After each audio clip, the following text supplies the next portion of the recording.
Okay, so you own a private jet. Or maybe you're rich enough that you're about to buy one. Either way, you assume the hard part is over. You sign the papers, the jet is yours, and now it just works. You call, it shows up, you fly. That's the mental model almost everyone starts with. It's also completely wrong. Most owners fly their own airplanes somewhere between 200 and 400 hours a year, out of 8,760 hours in a year. Do that math and the airplane is sitting in a hangar more than 90% of the time, and every single one of those idle hours still costs money. Insurance doesn't pause. Pilots don't stop getting paid. The airplane doesn't stop aging. So almost nobody runs their own jet themselves. They hire a management company to do it. And here's the part that surprises people. The management company usually doesn't own the airplane either. They're running a fleet of other people's multi-million-dollar machines, carrying the operational risk, the safety liability, and the regulatory exposure, without ever holding the deed to a single one of them. From the outside, this looks like a luxury concierge business. Rich people, leather seats, champagne on ice. From the inside, it behaves like a regulated logistics operation with airline-level compliance rules, thin margins, and constant exposure to disaster. Somewhere between a management fee of a few $1,000s a month and a charter bill running into the tens of thousands per flight, most of the money disappears before it ever becomes profit. So where does it actually go? Let's go inside, say you're the owner. You've got a long-range jet, something in the $25 to $70 million range, and you want to keep it simple. Hire your own pilots, your own mechanic, run your own little flight department. Sounds clean, here's the problem. The moment you fly your own airplane for your own personal or corporate use, you're operating under something the FAA calls Part 91. Under Part 91, you can fly whenever and wherever you want with fairly relaxed rules around crew rest and airport access. But there's a catch baked into the rule itself. You are not allowed to accept money from anyone else to fly on your airplane. Not $1. Which means every hour it sits idle, it earns nothing. It's a pure cost center. Full stop. If you want that airplane to make money for you when you're not using it, it has to go on what's called a Part 135 certificate, the same regulatory category commercial charter operators fly under. That unlocks third-party revenue, but it also unlocks a mountain of obligations, mandatory safety filings, continuous maintenance tracking, strict rules about how long a pilot can be on duty, and constant oversight. Now think about what it costs to run that yourself. You need at least 2 to 4 type-rated pilots, a director of maintenance, someone handling safety compliance, someone dispatching the airplane. Add up base salaries, health insurance, loss of license coverage, mandatory simulator training, scheduling software, and hangar space, and you're well past $1 million a year in fixed overhead before the airplane leaves the ground a single time. A management company solves this the same way an airline solves it. Scale. A firm running 20 to 100 aircraft spreads that exact same fixed overhead, the compliance staff, the dispatchers, the safety officers, across every airplane in the fleet. Suddenly, the same infrastructure that costs you $1 million alone costs a fraction of that per tail. The management company becomes your CFO, your HR department, your dispatcher, and your compliance officer all in one contract. But before any of that, you have to decide what kind of airplane you're bringing into this system, and the tiers matter more than most first-time owners expect. At the bottom end, a light jet, something that seats 6 to 8 people and covers short domestic legs, might run $3 to $8 million to buy. It sounds like the entry-level option, and in some ways it is. But it's also the tier where the fixed costs of management, insurance, and a full crew barely make sense relative to the value of the asset itself. You end up paying nearly the same baseline overhead as someone with a much larger jet spread across a much smaller airplane. Leave up to a mid-size or super mid-size cabin, something that can cross the country non-stop, and you're closer to $10 to $20 million. This is where most serious buyers actually land, because the ratio of fixed management cost to aircraft value starts to make sense, and the charter market for this size of cabin is genuinely liquid. At the top, the ultra-long-range category, aircraft like a Gulfstream G650 or a Bombardier Global 6000, you're looking at $25 to $70 million. These are the aircraft that can fly nonstop from New York to Hong Kong. They're also the aircraft where every cost we're about to walk through, crew, insurance, maintenance, gets dramatically larger, simply because everything about the airplane is bigger, longer range, and more complex. So if scale is the advantage once you've picked your tier, what exactly are you paying for? And which piece of that payment actually keeps the lights on? You'll see a monthly management retainer. Depending on the size of the jet, that's typically $5,000 a month on the low end, up to $20,000 a month or more for the biggest cabins. Over a year, that's $60,000 to $250,000, just for baseline oversight, crew payroll administration, scheduling, and record keeping. Here's the part that surprises most owners. That retainer barely covers the management company's own internal labor cost to run it. It is not where the company makes its money. The bigger number that gets talked about is charter revenue. When the airplane isn't needed by the owner, it gets chartered out, and charter rates run anywhere from $3,000 an hour for a light jet to $15,000 an hour, or more for something in the heavy category. Sounds like real money. Except the standard industry split sends 80% of that revenue back to the owner to cover fuel, maintenance reserves, and landing fees, and only 20% stays with the management company as commission. Run the math on an $80,000 transcontinental charter. 20% of that is $16,000. Sounds fine until you subtract the cost of finding that customer, positioning the airplane, and running the trip. That $16,000 shrinks fast. So where's the real margin? It's hiding in places nobody's looking. Fuel purchasing spreads, a markup of 5 to 15% on maintenance oversight. Rebates from training providers when the company books pilot simulator slots in bulk. None of these show up on the invoice as a single dramatic line item. They accumulate quietly, transaction by transaction, across dozens of aircraft. And this is exactly why some companies deliberately underprice their management fee. They're not trying to make money on the retainer at all. They're trying to acquire the aircraft so they can put it to work generating charter volume and fuel margin.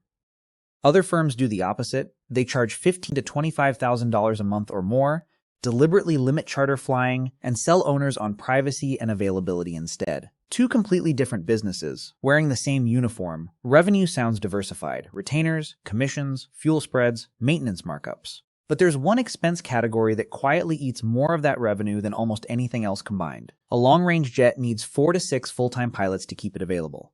Not 2, 4 to 6. Because pilots have duty limits, need days off, and need to stay current. Here's the thing people miss. These pilots get paid whether the airplane flies or not. If the owner doesn't fly for 3 weeks, the crew is still drawing full salary, still on health insurance, still covered under loss of license insurance. The airplane parked in the hangar is somehow still generating a payroll expense identical to a month of heavy flying. On top of base salary, every pilot needs recurrent simulator training once or twice a year at specialized centers run by companies like Flight Safety International or CAE. That training alone runs into the tens of thousands of dollars per pilot per year before you count travel and hotel costs for the week they're off flying and sitting in a simulator instead. And this labor market has gotten brutal. According to the 2025 NBAA compensation survey, audited by the accounting firm BDO, senior captain pay rose 12% in a single year, to an average of $164,000. Aviation department managers who don't even fly saw total cash compensation jump 30% to $205,000. And pilots flying ultra-long-range jets, the exact category we're talking about, are paid over 36% more than the average business aviation pilot. Why? Because after 2021, commercial airlines went on a hiring spree and pulled experienced captains straight out of business aviation cockpits. Every business jet operator had to raise pay just to keep their existing crews from walking across the ramp to a major airline. And here's the operational consequence nobody talks about. Some management companies have had to turn down new aircraft they were offered to manage, not because they lacked hangar space, but because they physically couldn't find enough qualified, insurable pilots to staff them. Payroll is predictable, at least. It's a known monthly number. What isn't predictable is the airplane itself. And that's where things get expensive fast. Maintenance on a business jet isn't optional and it isn't negotiable. It's triggered by flight hours and calendar dates set by the manufacturer. Full stop, whether or not it's convenient for the owner. A major scheduled inspection, the kind that comes around every 6 years or 12 years depending on the airframe, means stripping the cabin interior out, checking the airframe for corrosion at every structural point, testing every avionics system, and overhauling the landing gear. That single inspection can cost $1 million to $2 million or more, and the airplane can be grounded for several weeks at a specialized facility, weeks where it earns $0. While every fixed cost, the payroll, the hangar, the insurance, keeps running exactly as it did the week before. Then there are the engines. Rolls-Royce and Pratt & Whitney Canada power plants eventually need overhauls that run into the millions of dollars per engine. To avoid a surprise bill of that size landing all at once, most owners enroll in an hourly maintenance program, paying somewhere between $500 and $800 for every hour flown into a reserve fund that covers the eventual overhaul, and then there's the one nobody can plan for. An unscheduled mechanical failure at some remote airport, what the industry calls an aircraft on ground event. Suddenly you need a mobile repair team flown in, replacement parts air freighted across a continent, hotel rooms for a stranded crew, and possibly a subcharter flight just to get the actual passengers where they were going. One bad AOG event far from home can rack up tens of thousands of dollars in emergency costs in a single weekend, wiping out an entire year of management profit on that one tail. So the airplane finally comes out of the shop. It's airworthy. It's ready to fly and earn money.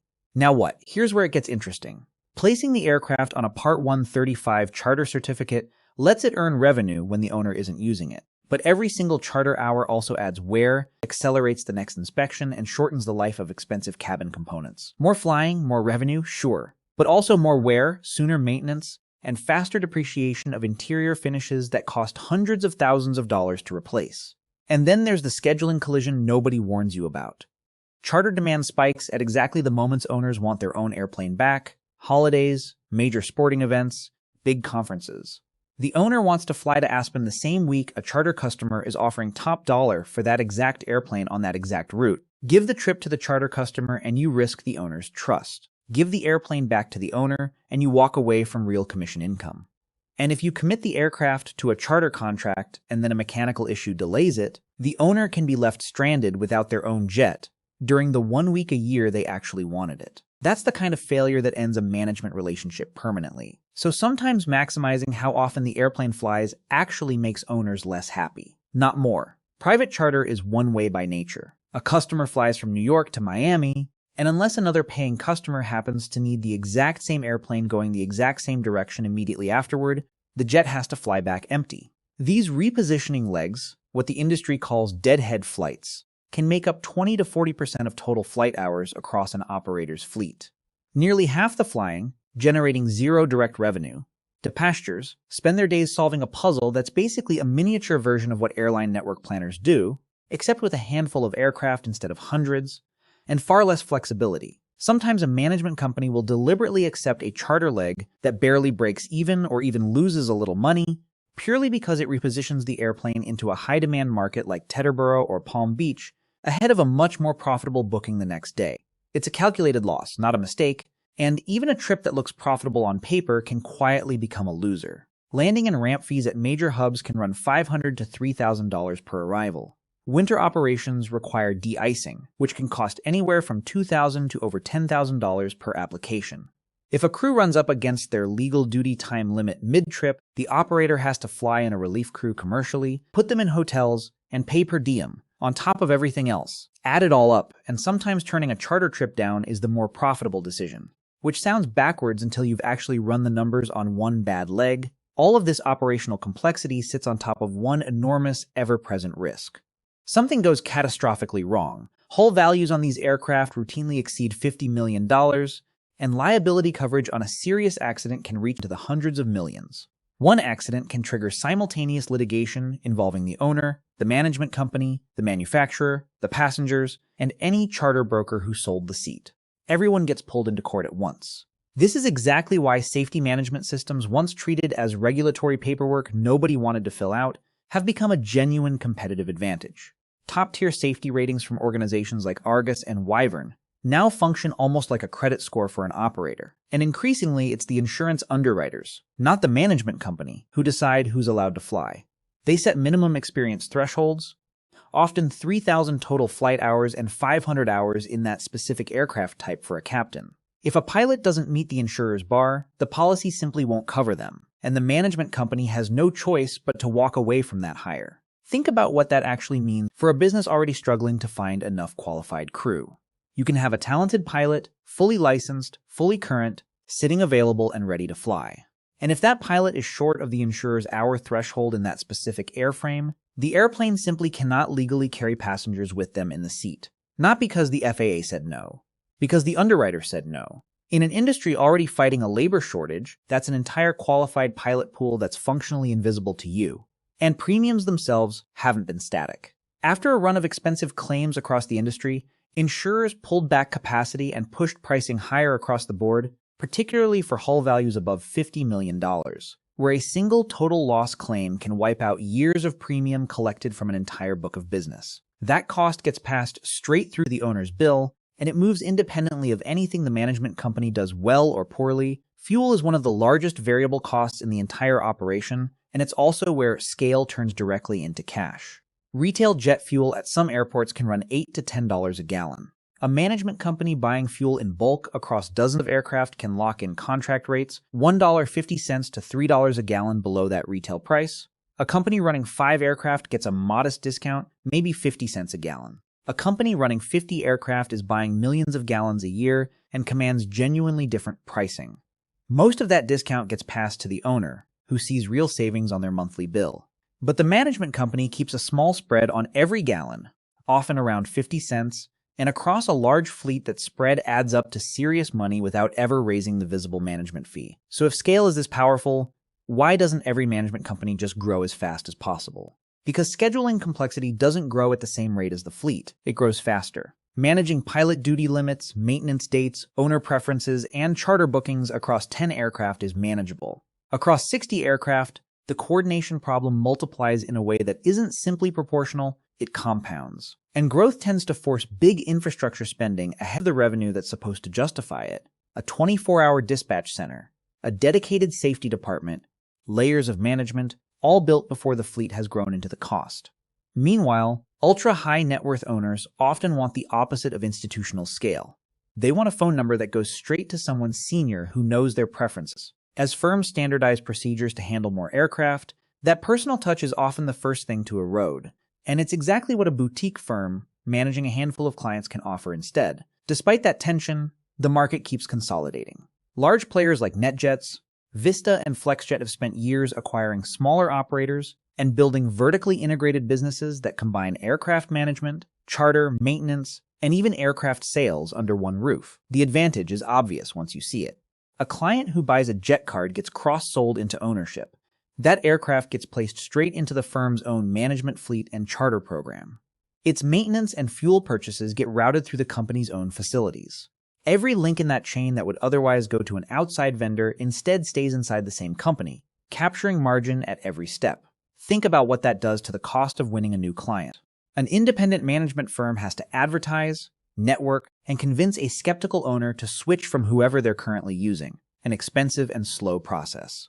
A vertically integrated firm can simply take a charter customer it already has a relationship with, someone who's already flown on the brand, already trusts the safety record, and offer them ownership as the natural next step. The cost of acquiring that same client drops enormously because the trust was already built through an earlier, smaller transaction. Independent, standalone management firms increasingly have to pay retail rates for the same maintenance, hangarage, and fuel that the giants get at wholesale just to compete for the same clients, and they have to win every new owner from a cold start instead of an existing relationship. To understand why relationships matter more than transactions in this business, look at what happened to ZetaJet. ZetaJet built an all-Bombardier, large-cabin charter fleet, headquartered in Singapore with an office in California, and grew fast enough to look like one of the industry's genuine success stories. Then, in September of 2017, the company filed a lawsuit against its own ousted managing director, Jeffrey Cassidy, accusing him of fraud and misappropriation of company funds. Within days, ZetaJet filed for Chapter 11 bankruptcy protection. How does a company that looked this successful from the outside collapse this fast from the inside? Court filings later alleged the misappropriation could have run as high as $30 million over 2 years, along with claims that Cassidy took kickbacks from an aircraft broker on jet purchases and misrepresented his own net worth to investors. When the bankruptcy court later rejected the company's reorganization financing, it was forced into full liquidation. Customer deposits and unpaid vendor bills, worth millions of dollars, were largely lost. A bankruptcy trustee later filed suit seeking to recover over $450 million from Bombardier and other parties involved in financing and selling the aircraft, arguing the business had effectively been insolvent almost from the moment it started. The lesson isn't that one executive was dishonest. It's that a business built entirely on trust, owner trust, investor trust, regulator trust, can look completely healthy right up until the moment that trust is shown to be misplaced. And then it doesn't fail slowly. It fails in a matter of weeks. Fraud isn't the only way this business ends. Sometimes it's simpler than that. The underlying pricing model just doesn't work, and nobody notices until it's too late. Jetit launched in 2018 with a fractional ownership program built around the Honda Jet, and it marketed headline rates of $1,600 an hour, a number that didn't include monthly management fees or the actual cost of ownership. That pricing fueled genuinely fast growth. By 2022, Jet had climbed to become the 12th largest private jet operator in the country by flight hours, up from 21st place just the year before. But a fractional program comes with a contractual promise. If an owner's own share of the fleet isn't available when they want to fly, the company has to find them another airplane, on someone else's certificate, at market rate. At one point, Jet had to spend over $20 million on these off-fleet charter flights just to keep that promise to its owners. The company shut down operations in 2023. It took more than 2 years for the final bankruptcy paperwork to be filed in December of 2025, and when it was, the numbers told the story plainly. $36.2 million in liabilities against just over $1 million in assets, most of which turned out to be pandemic-era tax credits, not cash. Over 200 companies were listed as unsecured creditors, from fuel suppliers to charter operators who had covered those off-fleet flights and were never paid back, to a public relations firm still owed over $30,000. Keep that number in mind, over 200 unpaid vendors, the next time a management company quotes you an hourly rate that sounds too good to be true. A pricing model that looks aggressive and customer-friendly on the surface can simply be a company quietly spending down its own solvency, one underpriced flight hour at a time, until there's nothing left to spend. So does this business work, or doesn't it? It depends entirely on which version of the year you get. Start with the optimistic case. A management company runs 100 aircraft. Average annual management retainer of $150,000 per aircraft brings in $15 million. Charter commissions across an actively flown fleet, assuming healthy demand and few disruptions, might add another $8 million. Fuel spread and maintenance markups across that same fleet could reasonably add $3 million more. Total revenue somewhere around $26 million. Subtract payroll for the dispatch and compliance staff, facility costs, insurance, and overhead, maybe $18 million, and you're left with a net profit in the range of $8 million. Respectable, in a business most outsiders assume is far more profitable than that. Now, the realistic case, the one where 2 or 3 things actually go wrong, because in this industry, something always does. A pilot shortage forces the company to decline managing 5 new aircraft it was offered, cutting the retainer revenue that growth was supposed to bring in. One aircraft has an unscheduled AOG event on a remote trip, costing $60,000 in emergency logistics that were never budgeted. A major inspection on 2 long-range aircraft runs slightly over estimate, adding another $600,000 combined.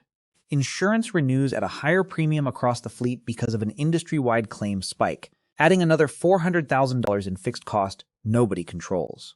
And deadhead flying, the empty repositioning legs that were already eating a third of total flight hours, ticks up slightly because 2 owners both want their aircraft back the same week a major charter booking falls through, leaving a gap in the schedule that never gets filled. None of these events are exotic. None of them require fraud or a crash or a scandal. They're simply the normal cost of doing business in a below-average year. Run that same 100 aircraft fleet through those numbers and net profit can fall from $8 million down to $2 million. Or, in a genuinely bad stretch, disappear into a loss entirely. The difference between the good year and the bad year isn't a rounding error. It's roughly $6 million on the exact same 100 aircraft, with the exact same clients, the exact same management fees on the exact same invoices. Nothing about the business model changed between those 2 years. Only the variables sitting outside the company's control did. A pilot shortage, 1 bad mechanical failure, 1 insurance renewal, and a few empty legs that didn't reposition the way they were supposed to. So after everything, where does the real money come from? Not the management fee alone, not charter commissions alone. It comes from stacking fleet scale, purchasing leverage, careful charter yield, and maintenance oversight together, and then holding on to that combination for years. Because losing even 1 aircraft owner doesn't just cost you 1 contract. It costs you the retainer, the charter inventory that aircraft added to your fleet, and the purchasing volume that kept your fuel and insurance rates low for everyone else. The hangar isn't the asset. The dispatch software isn't the asset. The asset is the years of trust an owner has to place in a company before they'll hand over an aircraft worth tens of millions of dollars, and simply trust that it will be flown safely, maintained properly, and billed honestly, without watching every single decision themselves. An aircraft management company isn't really in the business of flying airplanes. It's in the business of being trusted with someone else's very expensive, very fragile risk. The airplane is just what that trust happens to be wrapped around.